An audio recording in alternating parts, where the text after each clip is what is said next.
Hey guys, what's up? It's Alex. Welcome back to another video on Tech Nerds. In today's video, I'm going to be going over the best iPad for your money in 2021. If you guys are new to the channel, please drop a like on this video, subscribe down below if you haven't already, turn on post notifications to never miss out on a brand new video on the channel.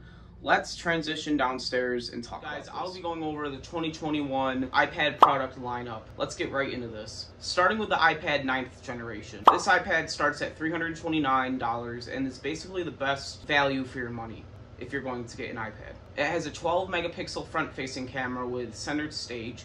If you guys don't know what that is, basically when you're on a Zoom call, when you move around, the camera follows you. It's pretty insane.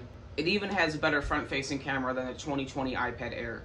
So if you are considering getting the iPad Air for Zoom calls, that may not be the best choice because the iPad 9th generation actually has a better front-facing camera than the iPad Air, which is a lot more money. The iPad Air 4 also starts at $599, and the iPad 9 has center stage, but the iPad Air 4 doesn't. It has a 12 megapixel or 8 megapixel, I can't remember, camera on the back side, and it also features an A13 Bionic chip, which is pretty crazy. It's the same as the iPhone 11, as well as a smart connector, Touch ID, as well as Apple Pencil first generation support. And it actually starts at 64 gigabytes now. Thank God, 32 gigabytes is unusable. And it also goes up to 256 gigabytes. It has two colors, space gray, as well as silver. And it actually has a black panel in the front to cover up the bezels. And this is new for this year. The past iPads have had white bezels for the silver model. The battery in this iPad, you won't have to worry about. It lasts all day, and this is based off the iPad 8th generation with an even older chip. Next up is the iPad Mini 6. This iPad is the smallest, fastest iPad. It's great for a family portable camera. It features an 8.3-inch liquid retina display, as well as starts at 64 gigabytes and goes up to 256 gigabytes of storage. It has a 12 megapixel front-facing camera with center stage, just like the iPad 9. It also has a 12 megapixel backside camera. This iPad does not have a smart connector, but it does feature Apple Pencil 2 support. This iPad has the A15 Bionic chip, which is probably just as fast as the M1 chip on the iPad Pro. It also has Touch ID in the power button, and it also starts at $499. The colors contain purple, starlight, space gray, as well as pink. This iPad also contains USB-C for external hard drives and also much more stuff. I recommend getting the 256 gigabyte model if you are going to be using this iPad for video making as well as a video camera for your family. 64 gigabytes will not do it. And even if you're going to edit videos and have a lot of games and photos and you don't have any iCloud storage, 64 will pass, but you're going to have to deal with your storage running out. The battery is not available at the moment. Like, people don't know how the battery is, but of course Apple's saying it's the best battery in any iPad mini so far. But of course Apple will say that. And then we're going to be talking about the iPad Air 4th generation. This iPad is also a great deal on the market for starting at $599. It starts at 64 gigabytes and goes up to 256 gigabytes of storage. The iPad Air 4 is great for the majority of people on YouTube editing. It's great for the majority of people. I actually edit on my iPad Air 4th generation, as well as make the scripts for it. I'm reading off my script right now, and here's me when I wrote it. I wasn't lying.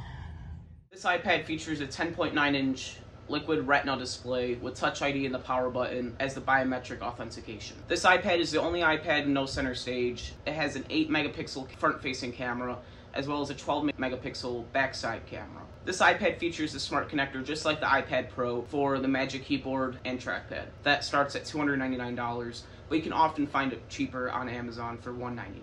The colors of this iPad Pro may excite you, and that includes pink, space gray, silver, green, as well as sky blue. It also has USB-C charging connector for external drives, as well as many other things. The battery in this iPad's great, but it won't last as long as your iPad 9th generation, just based off of the iPad 8th generation battery test. It lasts a very long time. And now we're on the most misleading product ever released by Apple, and that is the iPad Pro 5th generation with the M1 chip. This iPad is very misleading. I'll tell you that right now. It has the powerful M1 chip and has 16 gigabytes of RAM, but is limited by iPad OS. The iPad Pro has a lot of storage configurations, starting at 128 gigabytes, 256 gigabytes, 512 gigabytes, as well as 1 terabyte, but not only that, but you can get a 2 terabyte storage option, and the 1 terabyte and 2 terabyte storage options have 16 gigabytes of RAM, which is insane, and they're not lying either. People have taken them apart, but the thing is is that they limit it to 6 gigabytes of RAM on the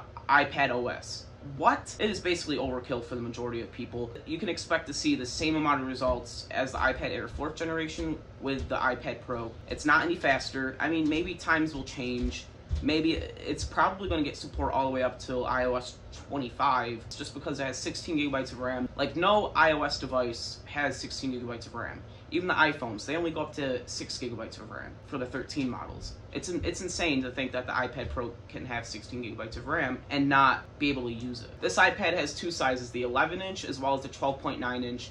I recommend if you're going to want to get the 11-inch, just get the iPad Air 10.9-inch. It's the same exact thing. It just doesn't have 120 hertz, as well as center stage, and not as good of a processor, even though it's basically the same amount of speed, as well as it doesn't have as good camera and no LiDAR sensor. But other than that, you should probably get the iPad Air unless you want the big iPad 12.9-inch 5th generation Pro. The iPad Pros both have smart connectors for the Magic Keyboard that comes in two sizes with a trackpad built into it. The base model iPad Pro starts at $900 for 128 gigabytes and goes up to over $2,500 for the 2 terabyte option. What? My God! It has Face ID for biometric authentication, as well as a Thunderbolt port down at the bottom of the iPad for fast transfer speeds through a hard drive or whatever you have, a thumb drive. Colors are only limited to space gray and silver, which I guess pros can't have colorful products. That's stupid. The battery is great, especially in the 12.9-inch version, because it has the big screen chassis